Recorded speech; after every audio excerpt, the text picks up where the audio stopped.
This is Nancy Boy. Today is July the 27th, 2010.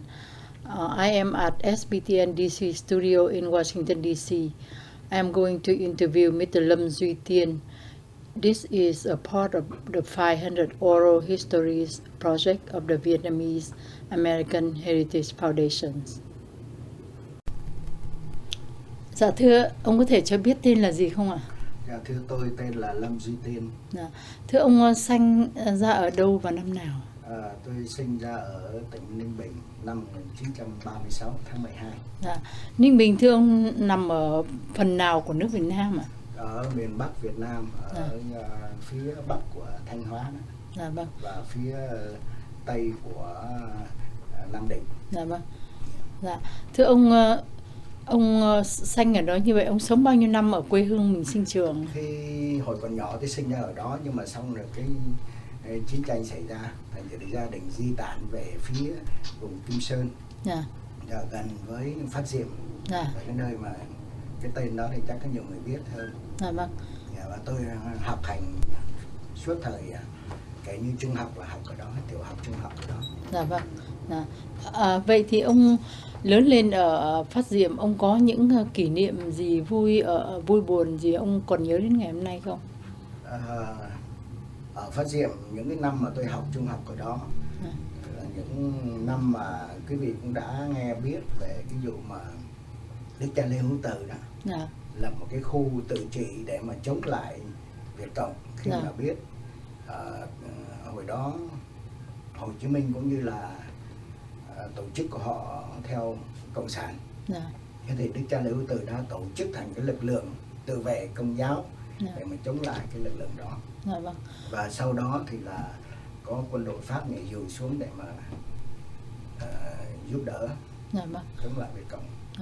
Thưa ông có tham gia cái lực lượng của Đức cha Lê Hữu Từ không ạ? Hồi đó tôi còn nhỏ lắm, thành ra cũng như là nhi đồng vậy thôi. Đi tập đánh kiếm, tập dao găm này nó kia để mà kháng chiến. Còn không có trực tiếp tham gia tại hồi còn nhỏ quá.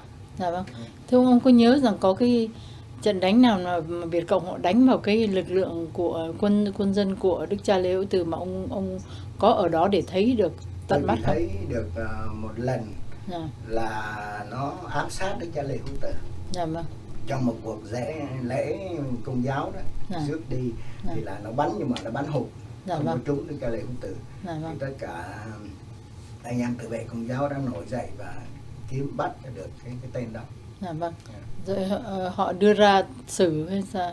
Họ đưa ra xử, lúc đó thì tôi còn nhỏ thì tôi không quan tâm nhiều, nhưng mà biết nó bắt được. Dạ vâng. Nó ở trên một cái nhà lầu bắn xuống thành phố khi mà ông Đức cha làm lễ ở ngoài trời. Dạ vâng. Những cái trò chơi mà ông với lại bạn bè ông chơi ở Phát Diệm lúc bây giờ là cái gì? Đá banh. Đá banh. Chỉ có đá banh thôi. Dạ vâng. Có trong đội tuyển đội gì không? Đi đá chỗ khác không? Đá, cứ trường học rồi ra đá với nhau vậy thôi. Dạ vâng. Dạ vâng. Ở trong trường học lúc đó thì họ dạy tiếng Việt, tiếng Hán hay tiếng Pháp hay tôi gì? Tôi cũng nói thêm là lúc đó là tôi ở trường Dòng. Dạ vâng. Tức là mình kêu là Petit Seminaire đó. Tiểu trung viện. Đó, thành thử ra các tu sinh thì chơi với nhau. Volleyball rồi đá banh này kia đó, bóng chuyền, đá banh này kia với nhau. Khi ông nói tiểu chủng viện, hồi đó ông dự tính đi tu à? Thì cũng kể như là hồi đó là không có trường học, mà tôi là gốc gác người Công giáo nữa. Thì cha mẹ thấy cái phương tiện rất tốt để tôi đi tu, cũng như vào tiểu chủng viện để học linh mục đó. Thì lớp học của chúng tôi cũng đông lắm, như chỉ biết ông Nguyễn Tấn Hưng, tiến sĩ Nguyễn Tấn Hưng. Vâng. Tôi cùng học chung. Cùng lớp. Với ông nhà văn Trà Lũ đó, Trần Trung Lương. Dạ vâng. Nhà văn Vũ Thị Hoàng. Dạ vâng. Chúng tôi là cùng học một lớp với nhau hết. Hết tiểu học, hết trung học luôn đó. Dạ vâng.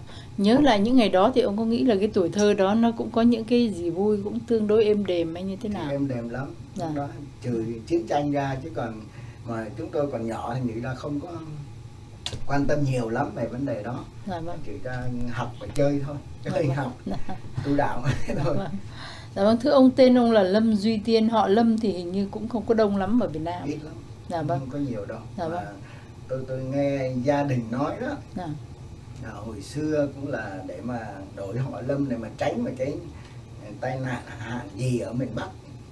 Vì nghe nói giặc Phan Bá Vành hay cái gì đâu kia đại khái vậy.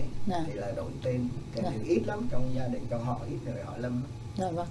Thưa ông thì ông có thể nói về cái dòng họ Lâm Duy, ông đặt tên là Lâm Duy như thế này là bởi vì đặt như thế hay là tất cả những người con trai đều có chữ đó là Duy hay có cái gì đặc biệt không? Có mình tôi đây, tôi mới có mình tôi là Duy. Là tôi là người con út trong gia đình 10 người. Dạ vâng. Thành thử ra ông già bà già đặt chứ cũng chả biết. Dạ vâng. Trong gia đình thì có cái gì đặc biệt là truyền thống không mà vẫn giữ cho tới bây giờ? Vấn đề mà đạo nghĩa đó. Ồ dạ vâng. Đạo nghĩa rất là không phải là khắt khe nhưng mà đúng. Là giữ đạo nó đàng hoàng. Dạ vâng. Chủ nhật ngày lễ, các lễ trọng nào kia phải đi xưng tội, phải đi rước lễ nào kia đó, trong gia đình rất là quy củ. Cũng có những ngày cúng dỗ, không phải cúng dỗ theo nghi lễ Phật giáo nhưng mà cũng phải đến nhà thờ để mà đọc kinh cầu nguyện cho những cái ngày mình kỷ niệm những người trong gia đình quá vãng. Dạ vâng. Thưa ông thì ông nói là được trong gia đình được 10 người con và ông là người út, như vậy là những người con kia là bao nhiêu trai bao nhiêu gái, anh em trai em gái? Như vậy là chúng tôi 1, 2, 4, 5 4 trai 6 gái. 4 trai 6 gái. Dạ vâng. Thì hiện bây giờ đó tôi còn một bà chị là 92 tuổi. Trời ơi. Dạ. Còn một ông anh nữa là 77. Dạ vâng. Còn lại mình qua đời hết rồi. Dạ vâng. Ồ, dạ vâng. Còn lại ba chị em. 3 chị em thôi. Dạ vâng. Thưa ông, các người con này có được đi học cao không? Không có ai được đi học cao học hết, tại vì suốt cái thời gian mà chiến tranh ấy là tản cư không. Dạ vâng. Thành thử ra lấy nghề nghiệp để mà sống và nuôi gia đình thôi. Dạ vâng. Khi ông nói nghề nghiệp thì đó là nghề gì ở trong gia đình? Ở gia đình tôi là tôi biết cái thời gian đó là có cái nghề gọi là làm chiếu đó. Ồ dạ vâng. Dệt chiếu. Dạ. Những người con trai thì mấy người anh trai tôi là lo vấn đề trồng cái đay đó. Dạ. Lấy đay nó để làm sợi tơ. Dạ. Rồi cái mấy bà chị thì đi mua cái cây người ngoài Bắc kêu là cây cói. Dạ. Đưa về rồi cái để làm để dệt. Thì ở nhà có những cái căn nhà dài thì đó căng ra với dây với cói để mà dệt thành những cái chiếu ngoài Việt Nam mình xài mấy cái chiếu đó. Ông có thể nói sơ qua nếu ông rành về cái vấn đề là làm thế nào để làm được một cái chiếu của Việt Nam không? Từ lúc này tôi còn nhỏ quá là chỉ thấy làm thôi. Dạ, thấy bà chị ông già bà già làm, mấy bà chị làm thì coi biết vậy thôi chứ còn và chi tiết thì mình không có rõ tại còn nhỏ quá lo chơi không như thế. Tức là gia đình làm nghề đó cho đến khi vào Nam mà hay sao? Cho đến khi vào năm 54 đó. Năm 54 thì ông già bà già tôi kẹt lại hết. Dạ vâng. Tại vì ông già bà già hoạt động rất là mạnh trong phía công giáo mà gọi là kêu là công giáo tiến hành. Dạ vâng. Thành thử ra khi mà nó để cho ông già đi thì nó giữ bà già lại, mà khi nó cho bà già thì giữ ông già lại. Thì chỉ có mấy người anh em, một số anh em là cũng vượt biên vô được từ từ đi vô được sau. Dạ vâng. Chứ còn cái hồi đó thì là riêng tôi á, thì cái lúc mà sụp đổ ở ngoài đó thì là phát diệm tản cư giống như năm 75 này đó. Dạ vâng. Thì tôi cũng đi ra biển bằng một cái tàu nhỏ, bằng cái thuyền nhỏ để ra biển. Rồi cũng lênh đênh ngoài biển được tàu của Pháp nó vớt đi đưa về Hải Phòng. Đó nhờ vậy mà tôi đi vô Nam được, mà tôi đi vô Nam có mình lúc đó thôi. Tất cả gia đình kẹt lại hết rồi. Kẹt lại hết rồi từ từ vô sau được mới. Thưa ông, nãy ông có nói đến cái vấn đề là trốn vào miền Nam. Ông nghĩ rằng cái thời gian năm 54 đó nó là người cộng sản họ cũng ngăn chặn cái sự di cư nhiều lắm mà. Chắc chắn là như vậy. Dạ vâng. Họ ngăn chặn như thế nào thưa ông ạ? Thì đó nó dợt theo để nó bắn đuổi nó kia, nó không có cho mình ra khỏi cái nơi mà mình ở đó. Mà hầu hết người ta trốn tránh. Với lại có một thời gian có cái hiệp ước là được đi đó. Thì ra gia đình cũng đi được một số. Kể như là một nửa gia đình là kẹt ở ngoài đó. Chết ở ngoài đó. Ông có thể kể lại cái hành trình di cư từ Bắc vào Nam, ông đi bằng tàu hay như thế nào không? Ông trốn rồi nhỉ? tôi vượt ra đi khỏi Phát Diệm. Lúc đó tôi đang học ở Phát Diệm. Dạ vâng, đang học lớp mấy ạ? Tôi chẳng biết năm đó, năm tôi thi trung học xong rồi, để tam thì phải, để tam mới để nghỉ đó. Khi tôi ra biển bằng cái thuyền nhỏ, rồi cái được tàu của Pháp nó vớt lên, nó đưa về Hải Phòng. Chúng tôi tới Hải Phòng thì liên lạc được với gia đình ở ngoài đó, rồi một số anh em cũng bạn học với nhau, gặp nhau ở ngoài đó. Rồi tôi còn nhớ ở tạm trú ở cái trường Phe ở ngoài đó. Rồi sau đó tôi được cái tàu Aromanche, hàng không mẫu hạm của Pháp, họ đưa vô Nam. Thì tôi vô trong Nam với bạn bè thôi, chứ không có người nào trong gia đình hết. Thưa ông, thì cái lúc mà tuổi rất còn trẻ mà đã phải bôn ba để đi tìm con đường và tự do như thế, thì những lúc đó cái cảm tưởng của ông như thế nào? Đau buồn lắm. Nhưng mà thực ra tình cảm thì không có nhiều, nhưng mà cái thể chất thì phải đấy. Buồn quá. Là không biết rằng chị có hay biết cái lúc đó là học cái ban ngày á thì chạy vô núi. Trước đó là năm tiểu học chạy vô núi. Ban đêm mới về nhà để học, thắp đèn bước vậy mà học. Rồi về sau khi mà tôi về Phát Diệm được rồi, đi học hết tiểu học rồi trung học ở đó thì lúc đó là mới gọi là mới có thoải mái một chút. Mình được sống ở trong cái vùng an toàn của Đức Cha Lê Hữu Từ đó. Ông có thể kể một ngày của cái tuổi thanh niên của ông ở trong cái vòng mà được Cha Lê Hữu Từ coi như là huấn luyện và bảo vệ đó, một ngày của một thanh niên, một thiếu niên như ông nó như thế nào, buổi sáng như thế nào đi học? Cái vấn đề đó thì tôi ở trong lúc đó, như tôi nói với chị là tôi ở trong cái tiểu chủng viện. Có quy luật của nhà trường. Vậy như là ở nội trú à? Giống cũng như nội trú vậy đó. Thành thử tôi ngủ ăn sáng với nhau, vệ sinh các thứ nào kia, rồi giờ nào đi học là cùng đi học hết ở trong một cái building nó hết. Thành ở trên và học ở dưới. Rồi sáng phải đi lễ như nào, giờ nào lễ, tất cả đều tập thể làm với nhau hết, gọi là giống như trong quân đội vậy, nhà binh vậy đó. Thưa ông có được gần Đức Cha Lê Hữu Từ không? Thì từ đó đi qua chỗ Đức Cha Lê Hữu Từ thì cách xa một làng thôi. Từ bên này bên kia thì đi bộ vào khoảng độ 15 phút rồi. Thưa ông có cái suy nghĩ và cảm tình như thế nào với Đức Cha Lê Hữu Từ? Ông suy nghĩ ông là người như thế nào? Nói vấn đề nó thì rất là dài dòng, nhưng mà chúng tôi rất là thán phục cái tinh thần của ông. Tôi còn nhớ hoài cái câu mà ông ấy nói đó, là chừng nào Lê Hữu Từ, đầu Lê Hữu Từ còn trên cổ thì lúc đó Lê Hữu Từ còn chống cái cổng, còn chống lại cái cổng. Về sau này hình như ngày bị bắt, ông bị bắt là bị tù. Không, ông ấy đi, tôi biết ông ấy đi vô Nam một thời gian rồi về hưu trí ở Gò Vấp gì đó. Phải ông đã mất rồi đó, ở Phước Nhuận Việt Nam. Là một thiếu niên đi coi như là đi di cư để trốn tránh cộng sản vào Nam một mình. Ông cảm tưởng như thế nào khi mà ông lần đầu tiên nhìn thấy miền Nam Việt Nam, và ông cái suy nghĩ và cảm tưởng của ông như thế nào? Thì lúc đó tôi rất là sung sướng là đã tìm được một cái ánh sáng cho cái tương lai của mình. Là vì tôi thấy ở trong Việt Nam lúc đó hầu hết họ coi cái vấn đề mà chống cộng không có như ở miền Bắc Việt Nam. Vì họ không có được đụng chạm, thực tế với cái cộng sản. Thành thử ra họ còn cái quan niệm là kháng chiến, chống Pháp. Nhưng mà họ không có cái kẻ thù mà trực tiếp như ở miền Bắc anh em đã phải chịu, là vừa chống Tây vừa chống Việt cộng sản. Đó, nó có cái nó khác nhau. Thành thử là khi những quan niệm nhiều khi mấy người miền Nam miền Bắc nó không có được ấy với nhau, thống nhất với nhau trong vấn đề đó. Khi mà ông nói là người miền Nam không có nhiều cái kinh nghiệm với cộng sản, vậy cái kinh nghiệm của ông trước khi vào miền Nam là những gì? Ông có trực tiếp có những cái kinh nghiệm gì? Thì nói về kinh nghiệm thì tôi còn nhỏ quá, thành như không có kinh nghiệm gì, nhưng mà tôi thấy là mình phải chống cộng, không thể nào xuống ở chung với cộng sản được. Vì lúc đó như ở nhà quê lúc đó là ở ngoài đó đã bị vấn đề mà thi hành những cái biện pháp nó đấu tố, là mang ra đại điện chủ ra, bắt đầu ra đấu tố, bắt đầu nó hành xử rồi. Đó. Ông có nhìn thấy một cuộc đấu tố nào chưa? Không, tôi không có về quê được. Nhưng mà nghe ở miền quê là như vậy. Lúc đó thì tôi không có về quê được.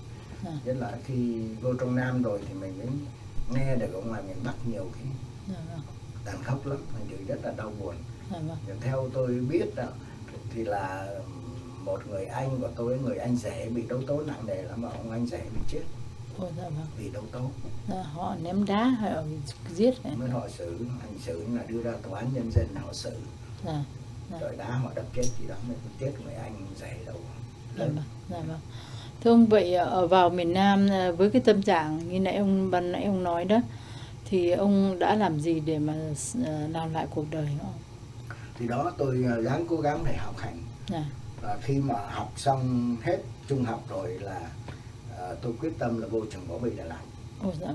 Tôi đã gia nhập trường Bảo Vệ Đà Lạt năm 1955. Tôi học khóa 12 trường Bảo Vệ Quốc gia Đà Lạt. Tức là một năm sau khi mà ông vào Nam. Đúng rồi, sau khi tôi học hết trung học rồi thì lúc đó anh em đi vô đại học thì tôi vô trường Bảo Vệ Đà Lạt. Thưa ông, một năm đó là ông sống với ai lúc vào miền Nam á? Lúc vô miền Nam thì nó có nhiều cái phức tạp lắm. Trước hết là tôi phải mướn nhà ở chung với anh em. Rồi tôi đi học. Xong đó thì có một cái chuyện này đó là một vấn đề mà tôi nhớ hoài. Là có một gia đình, ông già đó, ông ấy là trong nhà thờ nó có một cái kêu ông là ông chủ tịch hội đồng giáo xứ, ông Trùm đó. Ở nhà thờ Phước Định, ông thấy tôi đi lễ mỗi ngày chủ nhật đàng hoàng lắm, đạo đức này kia, thì ông cũng nhận tôi là con nuôi. Ông mới đưa tôi về nhà để mình nuôi. Và tôi ở nhà ông bà, ăn cơm nhà ông bà là tôi học hết đệ nhất để trước khi tôi vô Đà Lạt. Mà trong gia đình đó là chắc là cũng biết có ông đại tá Trần Văn Lâm đó. Người dân muốn biết, hồi xưa trong chương trình Tìm Hiểu Người Dân Muốn Biết ở đài truyền hình Việt Nam đó, thì ông đại tá Lâm lúc đó là đại úy ở bên Tây vậy. Thì là ông Lâm là con trai lớn, rồi tới một bà chị nữa, rồi có một ông anh nữa, tức là ông Trần Dương. Ông Trần Dương đó cũng là con của ông cụ. Thì từ kế đến là tôi, thì kể như là tôi là con kế tiếp, rồi 5-6 đứa con nữa. Nhưng mà ông già bà già chứa tôi ở trong nhà cho tôi đi học xong. Và tôi làm thân được với trong gia đình, rồi mấy người tất cả coi tôi như là con mà như là em ở trong gia đình, anh em trong gia đình vậy. Bây giờ vẫn còn cái tinh thần đó. Lát tôi sẽ nói với cô vấn đề cái nhờ cái tinh thần đó và ngày hôm nay tôi có bà xã tôi bây giờ. Tức là người ông đó là người miền Nam mà hay sao? Miền Nam. Hoàn toàn miền Nam. Nhưng mà chúng tôi ghét ở Long không có vấn đề gì hết. Thì anh Dương, cái anh Trần Dương mà lớn hơn tôi đó, thế thì anh là khóa 10 trường Bảo Vệ Đà Lạt. Thì tôi theo gương anh để tôi vô trường Bảo Vệ Đà Lạt để học ra sĩ quan Đà Lạt đó. Thế thì cũng nhờ ông Trần Dương đó mà khi mà chỉ biết là tôi vượt biên năm 75. Thì năm 54 chứ? Không, năm 75. Mà sau này á. Sau này thì bà xã của tôi chết trên đường vượt biên. Cái đó mình để phía tí nữa mình kể tiếp. Chết ở trên tàu mà rớt xuống biển chết đó. Đó thì còn tôi 3 đứa con. Một đứa 2 tuổi, đứa 5 tuổi và một đứa 12 tuổi. Tôi sống rất là chật vật và khổ cực trong cái năm đầu khi tới nước Mỹ này đó. Vậy xong này anh Trần Dương là cái người biết bà xã tôi bây giờ. Vì lúc đó bà xã tôi là làm việc ở trong tòa đại sứ Việt Nam tại Washington này. Và bà ấy đã qua đây từ năm 1967. Vì ông già ở bên này từ năm 1952 đó. Là ông già làm cho đài qua. Đó, thành thử ra anh Trần Dương mới giới thiệu bà xã tôi lúc đó là chưa có gia đình. Giới thiệu cho tôi. Thì bà xã tôi thì thương con nít. Thành thử ra chúng tôi gặp nhau ở Minnesota. Từ Washington máy bay qua Minnesota gặp chúng tôi bên đó và gặp rồi các con tôi nó mến. Rồi chúng tôi bên gia đình của anh Trần Dương đó, ông đại tá Lâm cũng như anh Dương, mấy người bên này hỏi cho tôi làm đám cưới, rồi tôi bên kia tôi bay qua đây để làm đám cưới bên này. Và mẹ con rất thương nhau và gia đình đầm ấm cho tới ngày hôm nay. Cảm ơn ông. Chúng tôi xin để đi từ từ theo cái lịch ấy. Thì thưa ông là một cái người thiếu niên rồi cũng cố gắng, may mắn có người nhận làm con nuôi, đi học trong trung học để vào trường Võ Bị Quốc gia. Nhưng mà cái tâm tình cảm của ông lúc đó là sao? Ông có nhớ nhà, nhớ cha mẹ hay là? Nhớ lắm chứ. Dạ, không có ngày nào đêm nào mà không nhớ tới. Dạ. Vì chưa bao giờ mà xa cha mẹ lâu như vậy. Dạ. Và cha mẹ tôi là con út nữa. Dạ. Em được cả nhà cưng thương. Dạ. Cuối cùng ra đi là đi một mình, không có ai hết. Dạ vâng, và cái cuộc chia lìa đó ông có nghĩ là nó vĩnh viễn không? Thì đó, nghĩ là vĩnh viễn, thế làm sao mà gặp nhau được. Vì mình nghĩ rằng mình thế nào không có thế nào sống chung với cộng sản được hết. Dạ vâng. Đó, thành thử ra mình nghĩ rằng cái ra đi là ra đi luôn chứ không bao giờ gặp lại nhau rồi. Dạ vâng. Dạ vâng. Thưa ông thì như thế là ông đã tiếp cận với chiến tranh rất là sớm trong cuộc đời. Dạ vâng. Thì cái cuộc chiến tranh mà ý muốn nói ở đây là chiến tranh từ 54 cho tới 75 là cái cuộc chiến chống cộng của miền Nam đó. Thì nó ảnh hưởng đến bản thân ông cũng như gia đình ông như thế nào? Nào có ai chết chóc hoặc trở thành thương binh gì không thưa ông? Thực ra trong gia đình tôi đó thì có 2 người anh rể ở trong quân đội Pháp. Và một người đã chết ngay ở Điện Biên Phủ. Trong cái bộ chỉ huy của ông De Castries gì đó. Trong cái bộ chỉ huy của ông đó chết ở trong đó. Một ông bị bắt cầm tù. Và cái ông bắt cầm tù về sau này trao trả tù binh thì ông sống được. Và ông chết cách đây 2 năm. Chết ở trong Nam. Còn lại thì là tôi còn ông anh, nhưng mà ông anh này không ở trong quân đội mà ở bên ngành cảnh sát quốc gia. Như vậy là ông đã ông cũng đã trực tiếp tham gia vào cái cuộc chiến này bằng cách là vào trường Võ Bị. Ông có thể kể cho biết là thời gian ông ở trường Võ Bị bao lâu và những cái chuyện gì ông đã xảy ra ở đó cho ông? Tôi vào trường Võ Bị năm 55 và tôi ra trường năm 1956, cuối năm 56. Sau đó thì tôi được đưa đi du học bên này. Học đại đội trưởng bộ binh ở Georgia, thành phố Georgia. Và sau khi tôi về thì là chúng tôi được bắt đầu tổ chức huấn luyện cho quân dịch Việt Nam. Xong thời gian huấn luyện quân dịch thì tôi được đưa về trường về Đồng Quân và thể dục Đinh Tiên Hoàng ở Nha Trang, tức là Đồng Đế. Về sau cái trường nó đổi thành cái trường đào tạo sĩ quan cho các hạ sĩ quan trở thành sĩ quan. Rồi một thời gian sau tôi được đề cử để mà huấn luyện cho Vệ Đồng Quân Việt Nam khi mà Vệ Đồng Quân thành lập ở Việt Nam. Thì lúc đó có ông với đồng tướng Trần Văn Hai đó, ông chết rồi đó.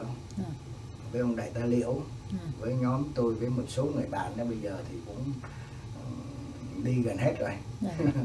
Thì thành lập Vệ Đồng Quân năm 1959-60 đó. Trong đào tạo Vệ Đồng Quân. Rồi tôi lại được trở về trường hạ sĩ quan, cái trường Đồng Đế đó, để dạy cho mấy lớp sĩ quan quốc gia hành chánh. Các lớp trường quốc gia hành chánh họ ra trường trước khi họ đi đơn vị đó, giờ được về đó để đào tạo về quân sự thì là tôi là người chịu trách nhiệm dạy cái lớp đó. Xong đó tôi lại bị kêu về trở về Vệ Đồng Quân lại. Nhưng mà cái số của tôi là không đi đơn vị tác chiến mà nên những nơi đào tạo, làm tham mưu với lại đào tạo cán bộ thôi. Thành thử ra tôi về trường Vệ Đồng Quân cho tới năm 1975 luôn. Tức là trong suốt cái hành trình ông bắt đầu khi cuộc chiến tranh miền Nam bắt đầu đó cho đến khi mà mất nước, ông không có trực tiếp tham gia một trận đánh. Không có tham gia trận đánh ở ngoài. Tôi là tham mưu và huấn luyện thôi. Thưa ông thì cái cuộc chiến tranh đó cũng gây tranh cãi rất nhiều, thì theo ông thì cuộc chiến tranh đó nó như thế nào? Cuộc chiến tranh từ năm 54 đến 75 theo ông thì cuộc chiến tranh đó đã xảy ra như thế nào? Nó đã gây những cái coi như là đổ nát tai hại như thế nào cho người dân Việt Nam? Theo tôi nghĩ đó là cuộc chiến tranh rất là tàn nhẫn. Giữa anh em một nhà mà đánh với nhau đó. Ý thức hệ. Một đảng là cộng sản, một đảng là không cộng sản. Không thể nào để gặp nhau được, không thể nào có thể hòa hoãn với nhau được. Mà cái sự mà khốn nạn nhất là phía cộng sản là nó tàn ác và vô nhân đạo. không còn nghĩ đến cái chuyện đó, như chị nghe vấn đề mà anh em sĩ quan mình còn kẹt lại sau năm 75 mà bị nó nhốt hành hạ đủ điều như vậy, chị thấy thì trước đó nó còn tàn nhẫn nữa đối với quân đội của mình cũng như người dân Việt Nam của mình. Thưa ông thì ông nghĩ sao về chính sách của Hoa Kỳ đối với cuộc chiến tranh miền Nam với miền Nam Việt Nam? Tôi nghĩ rằng nói đúng ra thì cuộc chiến tranh Việt Nam đó nó có lẽ đối với Hoa Kỳ nó nặng vấn đề chính trị nhiều hơn. Thì cuộc chiến nó xảy ra ở Hoa Hình Đốn này hơn là ở ngoài mặt trận. Mà các tướng tá của đội Mỹ thì đánh thì hăng thiệt đấy, nhưng mà cũng phải theo lệnh của ở đây, của Washington. Vì người dân chống được quốc hội, có nhiều thành phần họ chống, họ không có chịu chấp nhận cuộc chiến đó. Thành thử ra theo tôi nghĩ là mình đánh là đánh tới nơi, nhưng mà người Mỹ không như vậy, vừa đánh vừa đàm, vừa đánh vừa đàm, vừa đánh phải theo lệnh Hoa Hình Đốn nữa. Thành thử cuộc chiến không đi đến thắng lợi, kết quả trực tiếp theo tôi nghĩ như này. Theo ông thì vì sao mà miền Nam thất thủ? Nhiều lý do lắm. Theo tôi nghĩ là như tôi đã nói với chị đó, là vấn đề mà chính trị Hoa Hình Đốn là nó chỉ huy cuộc chiến hơn. Thành thử ra tôi lấy ví dụ một cái ví dụ nhỏ thôi là vấn đề viện trợ thôi. Thành ra những cái ngày cuối cùng của tôi đó, tôi biết không, là thiếu cái này thiếu kia mà không được hỗ trợ. Chẳng hạn đạn một ngày chỉ được đánh mấy viên thôi, làm sao mà đánh nhau. Xăng cũng không đủ để mà chạy nữa, rồi chẳng hạn những cái bình ắc quy, cái bình điện đó, nó mình không chế ra được, mà khi nó hư rồi đó mình không có để mà thế. Đó, vấn đề đạn dược cũng vậy nữa. Mình cần một ngày đó, một cây pháo binh nó chỉ cho bắn mình 4 trái thôi, hạn chế như vậy làm sao. Khi mà nó đưa xe tăng thiết giáp cứ nặng nề đến để nó đánh lại mình, súng mình lúc đó đâu có đủ. Đạn phòng chống chiến xa, phòng không mình cũng có đủ, thấy không? Thành thử ra trong dư luận của Mỹ mà cũng rất nhiều, họ nói là cái sự coi như là thối nát của chính quyền Nam Việt Nam cũng đóng góp trong cái vấn đề thất bại đó. Ông có nghĩ như vậy không? Tôi nghĩ là cũng có chứ không phải không. Tôi không có đi vào chi tiết vấn đề đó, tại vì mình không có nghĩ đến vấn đề đối với các cấp chỉ huy. Thì tôi nghĩ rằng chuyện đó có chứ không phải không, chắc tôi nghĩ là có. Thưa ông thì ngày 30 tháng 4 năm 1975 đó, thì ông đã ở đâu và đang làm gì vào cái ngày tôi lúc đó tôi làm tham mưu trưởng trường Biệt động quân, cũng như chỉ huy phó trường đó luôn. Thì tôi có một anh đại tá nữa với tôi, thì hai người chúng tôi coi cái trường đó. Và khi miền Trung thất thủ rồi thì chúng tôi cũng kéo anh em đưa về Sài Gòn. Đưa về Sài Gòn rồi đến lúc đó trường không còn hoạt động nữa, thì các sĩ quan của tôi được phân phối đi thành lập 3 cái sư đoàn mới về động quân. Và những khóa sinh của chúng tôi đưa ra tăng cường vào các cái sư đoàn đó. Và cuối cùng chúng tôi có thành lập 3 cái sư đoàn về động quân để mà tác chiến. Thì đang phân phối ra để sử dụng ở chiến trường đó, thì là mất nước. Thưa ông có thể nói về cái cuộc di tản của cái trường của ông ở địa điểm nào và họ di tản như thế nào? Chúng tôi ở Dục Mỹ, tỉnh Khánh Hòa. Đó, ở cái khu Dục Mỹ đó, nó kêu là cái huấn khu Dục Mỹ. Thì chúng tôi có trường về động quân, có trung tâm huấn luyện Lam Sơn và có trường pháo binh quân đội Việt Nam Hòa. Ba ấy tập trung ở một chỗ đó. Thế thì cái ngày tôi nhớ là ngày 29 thì phải tháng 3 mấy đó. Thì là tất cả các cái tiền đồn chúng tôi đã đụng địch rồi, và các nơi đã chạm địch hết cả, mà mình được lệnh trên kia rút thì mình phải rút thôi.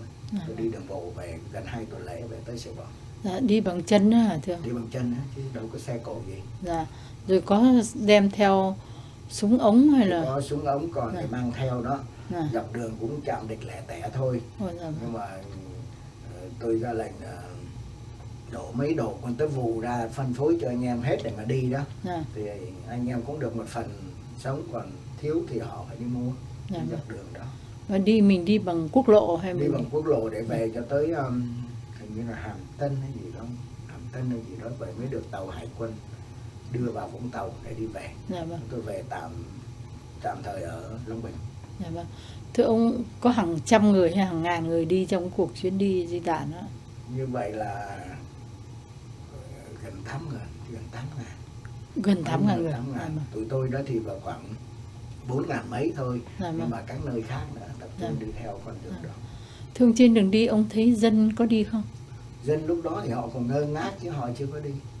Họ chưa biết tình hình ra làm sao hết. Vậy khi đi như thế là đói khát, đói khổ. Đó thì anh em phải họ tự túc. Họ tự túc để họ lo lấy hết. Tôi rất lo ngại vấn đề có sự cướp bóc, nhưng mà rất may là không có xảy ra vấn đề rồi. Tôi cho sĩ quan kèm theo. Và không ai bị chết chóc hay bị thương gì trên đường đi. Không có bị. Cái cảm tưởng cái lúc đó là có một số anh em cũng giống như đào ngũ đó. Cái số mà ít thôi, tại vì họ không có khả năng họ đi. Thưa ông, thì trên cái con đường lộ đó mà đi cả mấy ngàn người, ông đưa những người chiến hữu của mình hay những người thuộc cấp của mình đi, thì cái cảm tưởng của ông lúc đó như thế nào? Trời, đau khổ lắm chứ. Dĩ nhiên là ai cũng tham, ai cũng muốn nhìn mặt mình, nhưng mà bây giờ tình hình chính sự nó như vậy, bây giờ làm sao? Mình phải chấp nhận thôi. Có những người lính nào họ dưới quyền ông, họ có cảm thấy đau khổ hay là thế nào? Không, họ buồn, họ cũng bực lắm chứ, nhưng mà không ai có phản ứng gì là cả. Thất lợi hết, là vì tình trạng chung của đất nước chứ đâu phải là. Thưa ông, rồi xong ông ra đi bằng cách nào, như thế này, chuyện gì xảy ra sau đó khi vào?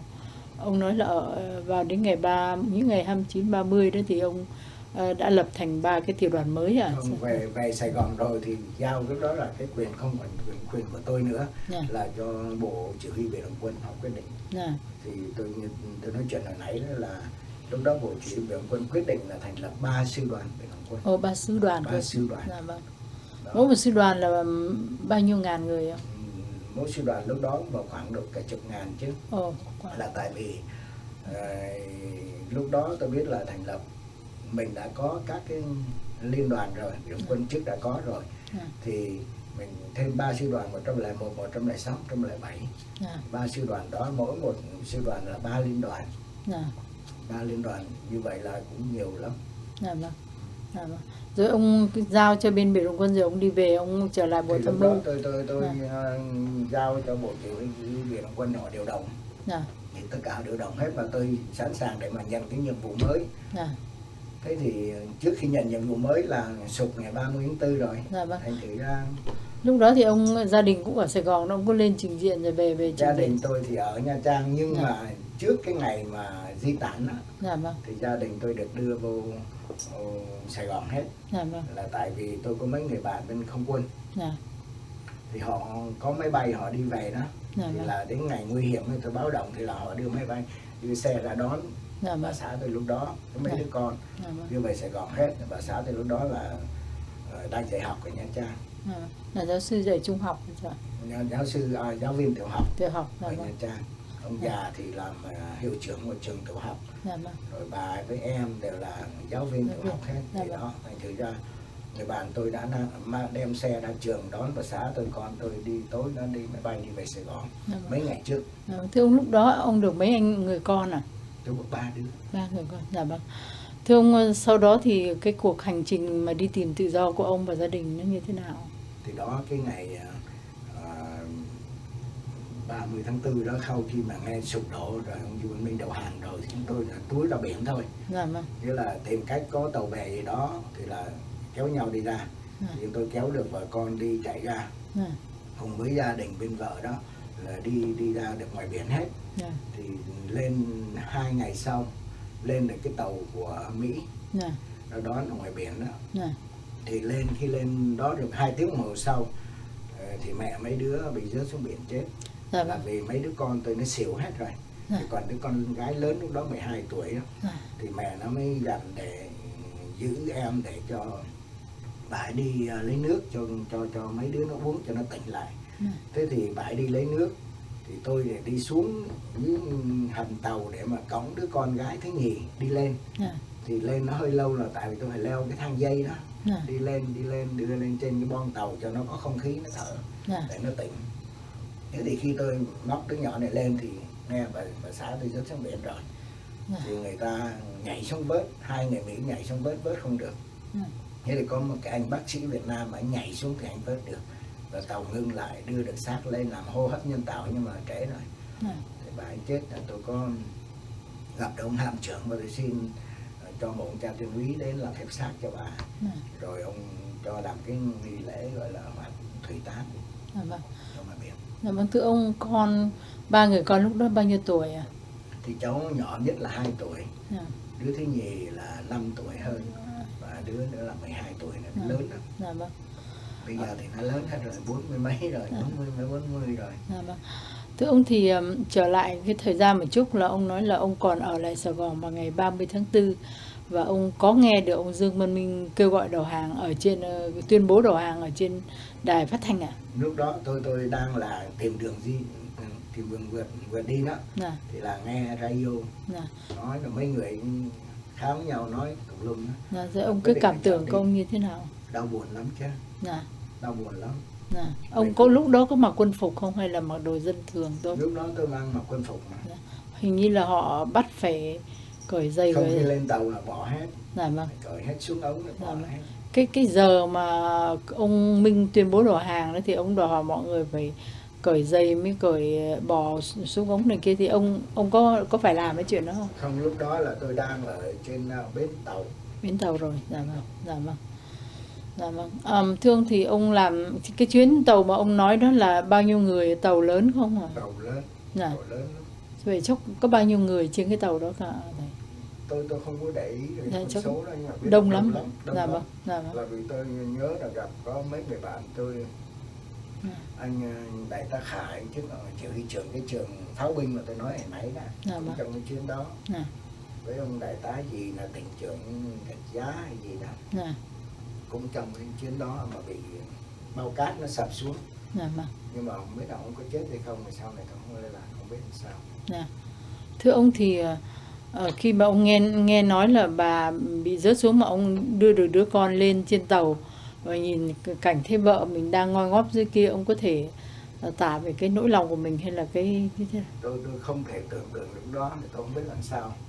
Tôi chỉ biết như là cầu xin ơn trên thôi, phù hộ cho bà xã tôi lúc đó thôi, chứ còn bây giờ mình thấy là hết đường rồi.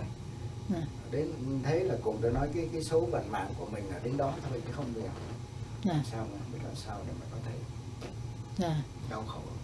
Cũng nhờ vì vậy mà có lẽ là nhờ bà ấy phù hộ mà để mấy con cái tôi bây giờ cũng như là gia đình tôi kiếm được người bạn đường mới, chu đáo chu toàn con cái của tôi, gia đình ấm cúng.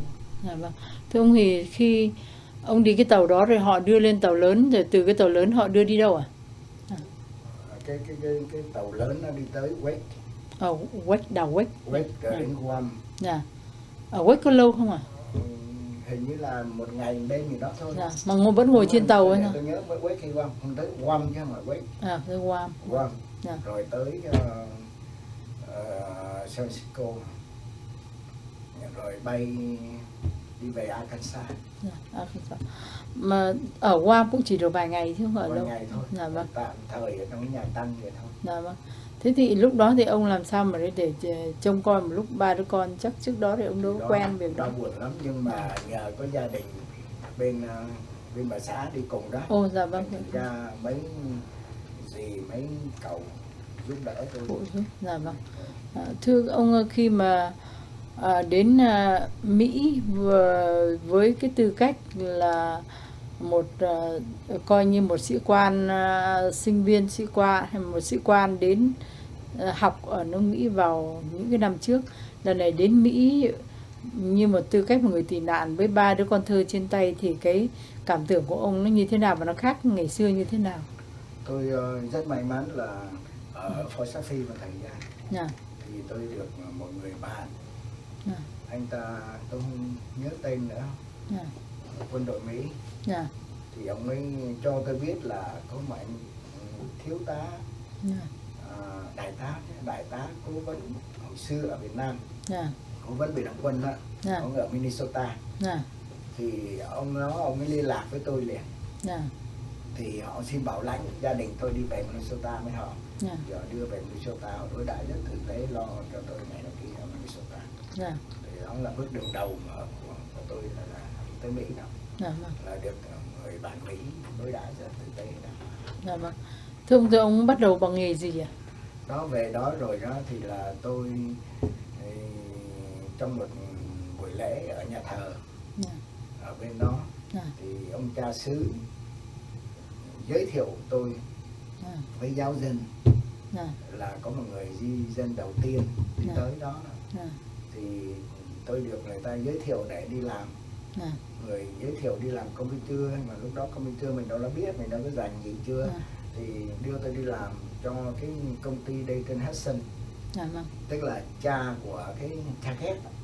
Cái Target, cái system Target, chứ 50 tiểu bang của Mỹ là đều có Target đấy. Lúc đó tôi làm trong cái phòng công văn và thư tín cho cái công ty Target đó ở Minnesota. Lương có khá không ông? Hồi đó chịu 2 đồng 37 xu một giờ thôi. Dạ vâng. Nhưng mà tạm đủ để mà nuôi con. Dạ vâng. Họ mướn cho tôi lúc đầu thì ở nhà ông đại tá đó. Nhưng mà về sau này thì ông mướn cho tôi một cái apartment ở ngay St. Paul của Minnesota đó. Thì là ở đó ông ấy kiếm việc cho tôi làm ở cái Target đó. Thì buổi sáng thì tôi cũng cõng thằng con nhỏ tôi lội tuyết để đi tới nhà một bà Mỹ để mà gửi. Rồi dẫn đứa con gái thứ nhì tôi đi trường Bà Sơ để học tiểu học. Rồi đưa đứa con gái lớn của tôi 12 tuổi đi ra bến xe bus để nó đi học cái trường trung học công giáo ở gần đó. Đó, rồi tôi mới nhảy xuống xa lộ 74 để mà đi xe bus đi làm ở trên Minneapolis. Đó. Như vậy một ngày dài lắm mà. Một ngày dài lắm, và như vậy rồi đi về phải nấu cơm cho con ăn. Dạ vâng. Như về chứ còn con mình mới có 12 tuổi ai cho vô bếp. Luật lệ của Mỹ là đâu có được. Thành ra tôi về phải nấu đồ ăn cho nó ăn. Mà chỉ biết nó đau buồn ở cái chỗ mình là dân nhà binh chứ đâu phải là dân nội trợ để mà làm ăn, thành ra cũng phải ráng cố gắng và nấu đồ ăn cho nó ăn. Nhiều khi nó chê nó không ăn. Nhất là đứa con gái thứ nhì của tôi đó, lên mâm cơm nó ngồi nó khóc, nó nhớ mẹ nó khóc. Thì xưa nay chưa bao giờ gặp cái cảnh như vậy cả. Thành thử ra, nhưng mà rồi thời gian cũng quen đi. Rồi tiếp theo là được bà xã tôi bây giờ đó là ở bên này tiếp xúc được. Và cái cảm động của tôi đầu tiên đối với vợ tôi là cái ngày đầu tiên khi mà vợ tôi đi qua bên đó thăm tôi, chưa làm đám cưới gì hết, qua thăm để biết gia đình tôi, thì hai đứa nhỏ nhảy lên đùi ngồi và ôm cổ. Vì nó thiếu tình mẹ, nó thiếu người đàn bà trong gia đình. Thành thử ra từ đó trở đi thì rất là thương nhau, má con thương nhau. Và khi mà ông giám đốc cái công ty đây cho Target đó, ông ấy khuyên tôi, ông nói rằng ta thấy hoàn cảnh mày buồn đau khổ quá, ta đề nghị mày nên lập gia đình lại đi. Thì tôi cũng xúc tiến, và đến ngày tôi về bên này tôi làm đám cưới với bà này thì ông mua giấy máy bay cho tôi đi về bên này, giúp bà này đi về kia. Như vậy là ông sống cảnh gà trống nuôi con mấy năm ạ? Kể như là 2 năm. 2 năm. Thưa ông, rồi xong đó bà nhà ở bên này là gia đình mấy ông ở sang bên kia, rồi bà đi làm lại rồi các cháu như thế nào? Về bên đó thì cũng đi làm phất phơ vậy thôi. Một thời gian ngắn thì ông già ở bên này là ông cũng lớn tuổi rồi. Thành ra ông già bị té. Thành ra tụi này quyết định là kéo nhau về bên này hết. Ông già tức là ba của chị. Ba của nhà mà xã tôi bây giờ. Thì ông ấy qua đây từ năm 1952 rồi, làm cho Đài Loan. Ông làm Đài Loan mấy chục năm. Ông tên gì ạ? Trịnh Văn Trần. Trịnh Văn Trần. Ở đây thì người Việt ở đây thì đều biết ông, là tại vì ông thứ nhất là ông chủ tịch hội Việt Kiều ở đây hồi đó. Rồi ông ấy chủ tịch hội Phật giáo Mỹ Châu. Thực ra ông ở bên này lâu rồi ai cũng biết. Thưa ông, thì căn nhà đầu tiên của ông ở Mỹ ông mua như thế nào, và ông làm sao để có căn nhà đầu tiên? Cái chuyện nó cũng dài dòng lắm. Thứ nhất là ông già lúc đó, thời gian mà tôi về đây một thời gian thì ông già bị stroke, bị stroke tới 4-5 lần. Thành thử ra ông già vẫn rời cái nhà bên Bethesda ở bên DC để đi về bên này, tại vì ông già bệnh thì tôi làm việc ở bên này, hai vợ chồng Mỗi ngày phải qua lo cho ông ở bên đó thì không có đi được. Thành thử ra phải đề nghị là mua một cái nhà ở bên Phôn Trường này để ông già qua đây. Thì lúc đó bán cái nhà ở bên DC đi á, thì ông già cho mượn 20.000 tôi mới đao để mà mua cái nhà bây giờ. Cái nhà tôi ở đó. Thế thì để gần gũi ông già hơn để đi lại chăm sóc. Đó rồi tôi trả dần dần cho ông già. Rồi đang khi đó tôi được ông anh đỡ đầu đó mới cho mượn tiền với cô sai cho tôi để mà mua một cái tiệm dry cleaners ở Arlington. Đó thì hai vợ chồng tôi đứng ra làm cái tiệm đó 20 mấy năm để sống cho đến lúc mà tôi về hưu đó. Thưa ông thì cái cảm tưởng mà đầu tiên mà khi mà mua được cái căn nhà dù có vay mượn đó, khi mà mua vào trong nhà đó thì vợ chồng con gái vào căn nhà đúng là của mình thì ông nghĩ nhớ nó như thế nào? Thì mình thấy lúc đó nghĩa là cũng là trời thương sắp xếp cho mình, xếp đặt cho mình. Thấy cái số của tôi là được, đối với tôi là thượng đế lo cho tôi hết, quan trọng hết mọi chuyện, cũng như là chẳng hạn như mẹ mấy đứa phù hộ này nó kia, ông bà cha mẹ phù hộ cho mình để mọi chuyện nó đẹp xuôi hẳn. Về vấn đề gia đình, về vấn đề làm ăn, về vấn đề tất cả đều được sự phù trợ của ơn trên. Thưa ông thì trong gia đình ông có nói tiếng Việt Nam không?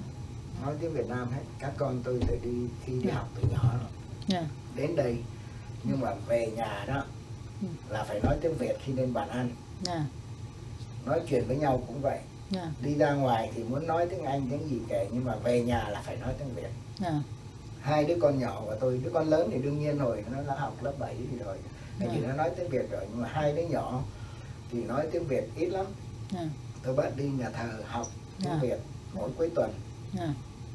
Và ông thầy, ông cha cho lên đọc sách thánh ở trong nhà thờ. Tôi mang theo cassette đi tới thâu những cái bài đọc của nó ở trong nhà thờ đó. Rồi về tôi phê bình, tôi giúp cho nó để sửa chữa mấy cái. Nhờ vậy mà mấy đứa đọc được tiếng Việt, trả lời điện thoại bằng tiếng Việt hết. Mấy bác mấy chú mà kêu đến nhà tôi mà gặp mấy đứa là nói tiếng Việt phong phong, chứ không có đứa nào nói tiếng Anh. Mà ra đường thì nói tiếng Ngoài Anh. ngoài cái tiếng Việt ra thì cái truyền thống gì trong gia đình mà ông vẫn giữ ở đây, vẫn cố giữ ở trong gia đình? Cái truyền thống Việt Nam là vấn đề cúng dỗ. Thì gia đình tôi rất là thẳng thắn với vấn đề đó, ngày nào dỗ là mấy đứa nhỏ phải về hết. Đứa nào cũng nấu đồ ăn đi về cúng cha, cúng mẹ, cúng ông, cúng bà. Nghĩa là cúng dỗ mẹ, ngày Father Day, Mother Day theo Mỹ cũng phải làm hết. Rồi theo thủ tục Mỹ, theo thủ tục Việt Nam thì làm tốt hết. Nhà cũng có trưng bàn thờ Phật, bàn thờ Chúa. Tôi thì Thiên Chúa, bà xã tôi là Phật giáo, thì ai đạo ai đi theo. Đó. Thế thì mấy đứa nhỏ thì cũng ngày cúng dỗ ông bà bên ngoài, bên nội nó kia phải làm đầy đủ hết. Và mấy ngày lễ, trong mấy ngày lễ dỗ, lễ dỗ mẹ mấy đứa phải xin lễ nhà thờ, tất cả tập trung hết đi lễ nhà thờ. Ông có thêm con cái ở bên Mỹ này không? Không. Thưa ông, thì phản ứng của những người con sau khi mà ông coi như là khuyến khích, đòi hỏi và khuyến khích là các người con của mình phải nói được tiếng Việt và giữ những cái truyền thống của mình, họ có vui vẻ không? Hay là vui vẻ lắm, mấy đứa rất là happy. Chẳng hạn như bây giờ cái gì đó ngày dỗ ngày cúng thì đều biết trước hết, đứa nào cũng chuẩn bị hết. Đó, thành thử ra không đứa nào thắc mắc gì hết. Cái ngày đó nó còn nhắc chừng mình nữa. Đó. Mà mấy đứa nấu đồ ăn Việt Nam rất là giỏi, mà đứa nào cũng có cookbook khác để đọc. Đọc để làm thực tập. Mấy đứa sinh lên lớn này ở đây mà giờ nấu bún bò Huế nấu như điên mà nấu rất là ngon. Cũng nhờ vấn đề là học kinh nghiệm của má đó. Với lại sách vở. Thưa ông thì ông có dịp trở lại Việt Nam chưa? Ông có muốn về không? Không thể nào mà đi về để nhìn thấy lá cờ nó treo luôn. Cờ phải cầm treo được thôi, không có chịu vấn đề nào. Thưa ông, bây giờ tất cả những cái kinh nghiệm của cuộc sống của ông bên này như thế, cuối cùng ông rút tỉa được những cái gì qua cái cuộc sống của mình? Thì tôi thấy rằng bây giờ đó mình thì đã lớn tuổi rồi. Bây giờ tất cả cái sự mà đầu óc cũng như là đường lối, cũng những cái gì trong tương lai là ở cái thế hệ thứ hai là con cái nữa. Tôi muốn rằng làm sao để các con mình nó còn giữ được cái truyền thống Việt Nam cũng như là cái tinh thần người Việt Nam. Mặc dù nó ở Mỹ nói tiếng Mỹ nhiều hơn tiếng Việt, nhưng mà Việt Nam vẫn là cái điểm chính mà tôi muốn con cái chúng tôi có thể học. Thành thử ra mấy con cái tôi không dặn dò hoài. Mình nhớ là mình là truyền thống Việt Nam. Chơi với Mỹ thì chơi, nhưng mà cái gì Việt Nam vẫn học. Học cái hay cái tốt của người ta chứ đừng có cái dở người ta. Thành thử nhờ vậy mà con cái tôi giờ nó cũng có kỷ luật, chịu khó học hành tới nơi tới chốn, công an việc làm được tốt hết, thì tôi rất là happy với mình. Thưa ông, những người con thì 3 người thì ông có thể cho biết là tuổi và nghề nghiệp của họ bây giờ? Cháu lớn tôi là nó sinh năm 1963. Thì năm nay thì nó cũng là 46, 56 rồi. Bây giờ cháu làm director về information system cho Marriott, cho Marriott headquarter ở Bethesda. Thì tôi cũng rất happy là cái chức của nó làm rất là cũng là 20 năm rồi đó. Và cái chức director nó khoảng 10 mấy năm. Đó, thành ra rất là hiếm và nó rất là happy với công việc của nó hiện tại làm. Bận rộn, rất là bận rộn với chồng với con. Nó có 2 đứa con là đứa con lớn là 17 tuổi. Chồng thầy làm bộ ngoại giao, giữ cứ phải đi hoài, còn mình ở nhà phải cán đáng. Đứa con thứ nhì tôi thì nó làm cho USAID của Bộ Ngoại giao Mỹ cũng 16 năm. Mà nó đi nhiều quá, tôi không muốn cho nó đi nữa, thì giờ nó đã đổi qua cái Bộ Tư pháp để làm việc về procurement cho Bộ Tư pháp. Cũng mấy năm rồi. Công việc nó rất là vững. Còn thằng nhỏ tôi thì nó về ngành không gian, thì nó làm cho NASA thời gian, rồi nó quay nó làm cho Navy 5 năm. Xa nhà quá, bây giờ nó về gần tôi hơn thì về Bethesda đó. Để nó làm về computer cho một cái công ty đó về architect. Đó, rất là công việc thì rất là vững. Thì tôi cũng yên trí về mấy đứa nhỏ, về vấn đề đứa nào cũng có nhà riêng ở.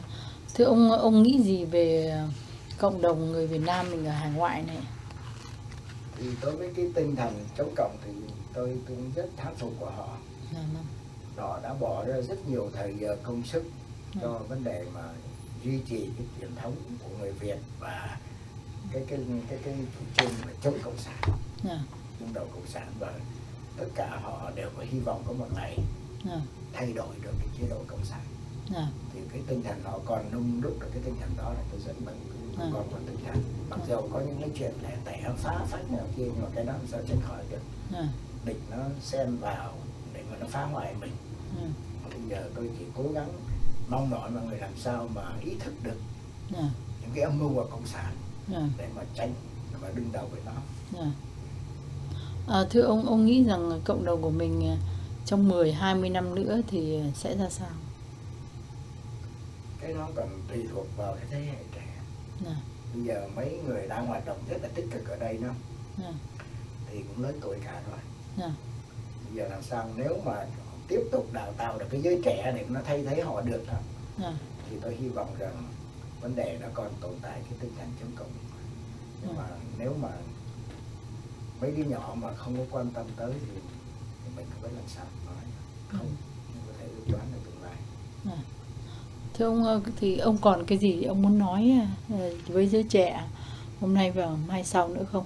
Thì tôi chỉ muốn nói là thứ nhất là nên giữ cái truyền thống của người Việt, mặc dù mình ở Mỹ.